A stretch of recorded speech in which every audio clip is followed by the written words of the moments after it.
Hello everyone, আমি জাহিদ হাসান। আজকে আপনাদের সাথে একটি নিউজ শেয়ার করব।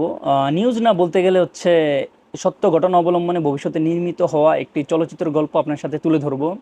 দেখেন, পৃথিবীতে অনেক সেলিব্রিটি রয়েছে, আর সেলিব্রিটির ভক্তদেরও অভাব নাই। এক ভক্ত আরেক ভক্তের সাথে মারামারি করে, ঝগড়া করে, কথা কাটাকাটি, এটা স্বাভাবিক। এবং কি এক ভক্ত আরেক ভক্তকে খুনও করে, মেরেও ফেলে, এটাও অনেক নিউজে শুনেছি আমরা। যেমন রোহিত শর্মা বিরাট কোহলি ফ্যান সবসময় লেগে থাকে, রোনাল্ডো নেইমারের ফ্যানরা লেগে থাকে, রোনাল্ডোর সাথে মেসির ফ্যানরা সবসময় লেগে থাকে, মেসি নেইমারের ফ্যানরা লেগে থাকে, এটা স্বাভাবিক। আমাদের বাংলাদেশেও কিন্তু জায়েদ খানের ফ্যান, সাকিব খানের ফ্যানরাও লেগে থাকে। যাই হোক, তবে এই এই এটা স্বাভাবিক, একটা ফ্যান একটা ফ্যানকে আঘাত করতে পারে বা ঝগড়া করে বা মারামারি করে, এটা সচরাচর হয়ে থাকে। বাট একটা সেলিব্রিটি তার ফ্যানকে মেরে ফেলতে পারে, এটা কিন্তু মানে ধারণার বাহিরে। একটা সেলিব্রিটি তার ভক্তকে মারছে, আহ, বকা দিছে বা কোনো কিছু ছিনিয়ে নিয়েছে, এরকম হাতাহাতি হয়েছে, এরকম ঘটনা সচরাচর দেখা যায়। কিন্তু একদম মেরে ফেলে এটা কিন্তু দেখা যায় না। ঠিক তেমন একটি ঘটনা ঘটেছে সাউথ ইন্ডাস্ট্রিতে। এখন আপনাদের যেই ঘটনাটি বলবো, সেটি শোনার পর হয়তো আপনার শরীরের পশমও দাঁড়িয়ে যেতে পারে। গত 9ই জুন বেঙ্গালুরুর এক আবাসিক ভবনের নিচে একটি লাশ পাওয়া যায়। লাশটা বলতে গেলে একদম মাংস থেতলানো ছিল, মানে পচা পচা ভাব, এরকম কুকুররা টানাটানি করতেছিল। এক সিকিউরিটি গার্ড এই লাশটিকে দেখে থানায় কল করে। তো থানা থেকে পুলিশ এসে লাশটিকে হসপিটাল নিয়ে যায়। হসপিটালে নেওয়ার পর দেখতে পারে যে লাশের জিহ্বা কাটা ছিল, কান কাটা ছিল, মাংস এমনভাবে মেরেছে যে আসলে মাংস সব থেতলেই গিয়েছে। তদন্ত করে জানতে পারে ছেলেটির নাম রেণুকা স্বামী, তার বয়স হচ্ছে 33। তিনি ছোট্ট একটা ফার্মেসিতে চাকরি করে। 1 বছর আগেই সে বিয়ে করেছে, তার বউ এখন অন্তঃসত্ত্বা। তো যাই হোক, পুলিশ অনেক তদন্ত করার পরেও কোনো ক্লু পাইতেছিল না যে আসলে কেন মারা হয়েছে বা কারা মেরেছে, কোনো কিছু যখন পাইতেছিল না, তার পরের দিন 10ই জুন বিকেলবেলায় 3জন ছেলে এই থানায় আসে। থানায় এসে তারা সাক্ষী দেয় যে তারাই খুন করেছে, আর তারা টাকা পেত রেণুকা স্বামী থেকে, সেজন্য তারা খুন করেছে তাকে, ভুলবশত হাতাহাতিতে মেরে ফেলেছে। এই কথাটা শোনার পর ওসির বিশ্বাস হয় না। ওসির যখন বিশ্বাস হয় না, তখন সে 3জনকে 3 রুমে নিয়ে যেয়ে আলাদাভাবে জিজ্ঞেস করার পরে যে আসলে একজনের সাথে আরেকজনের কথার কোনো মিল ছিল না। তো মিল ছিল না দেখে তাদের মোবাইল নিয়ে চেক করে। মোবাইল চেক করার পরে যেই জিনিসগুলা দেখলো, মানে সবাই হতভম্ব হয়ে গেছে। 3জনের মোবাইলই একটা নাম্বার কমন।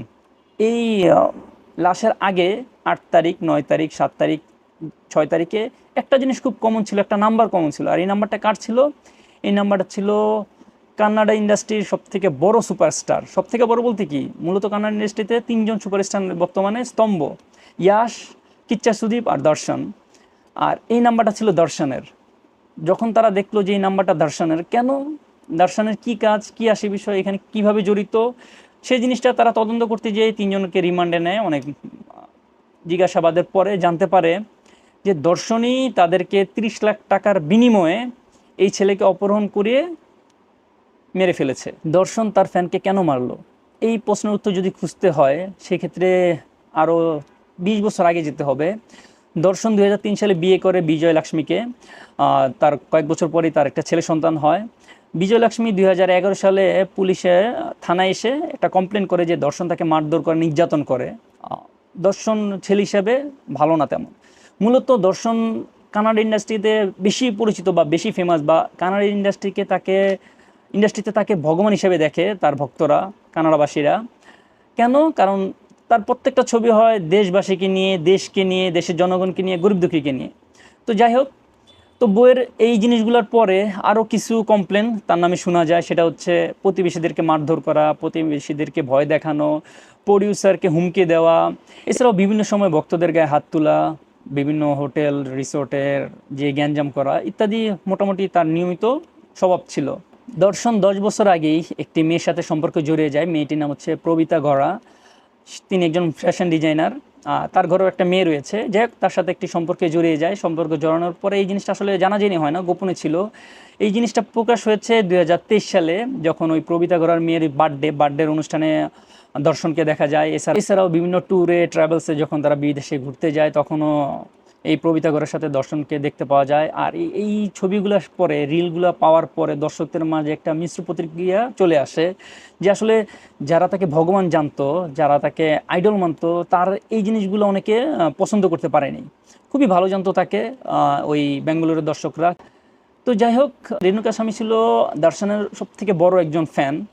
তো দর্শনের এই জিনিসগুলো তার সহ্য হয় নাই দেখে এই রেণুকা স্বামী কী করছে, যে রিলগুলো ছাড়তো প্রবিতা গড়া বা পোস্ট দিত, ওই পোস্টে যে রিলে যে কমেন্টসে গালাগালি করতো, বকাবকি করতো, যে আসলে দর্শনকে খারাপ দিকে নেওয়ার জন্য এই মহিলা দায়ী, এরকম অনেক কিছু বলতো।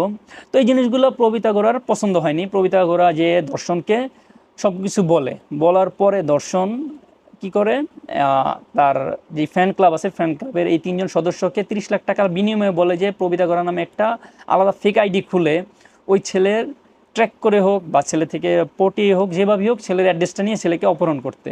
তো তারাও সেম সব কিছু ঠিকমতো করে কথাবার্তা বলে, প্রবিতা ঘোড়া সেজে কথাবার্তা বলে তার অ্যাড্রেসটা নিয়ে ওই অ্যাড্রেস থেকে রাত 8ই জুলাই রাত 8টা-9টার দিকে অপহরণ করে নিয়ে যায়। মানে যখন কাছ থেকে বাসায় যেতেছিল তখন তুলে নিয়ে যেয়ে ব্যাঙ্গালোরের এক আবাসিক ভবনে নির্জন জায়গায় ওই ছেলেকে আটকে অনেক মারধর করে। চিল্লাবে দেখে প্রথমেই তারা জিহ্বা কেটে ফেলে, কান কেটে ফেলে, প্লাস অনেক মারধর তো করেই। মধ্যরাতের পর প্রবিতা ঘোড়া ও দর্শন আসে।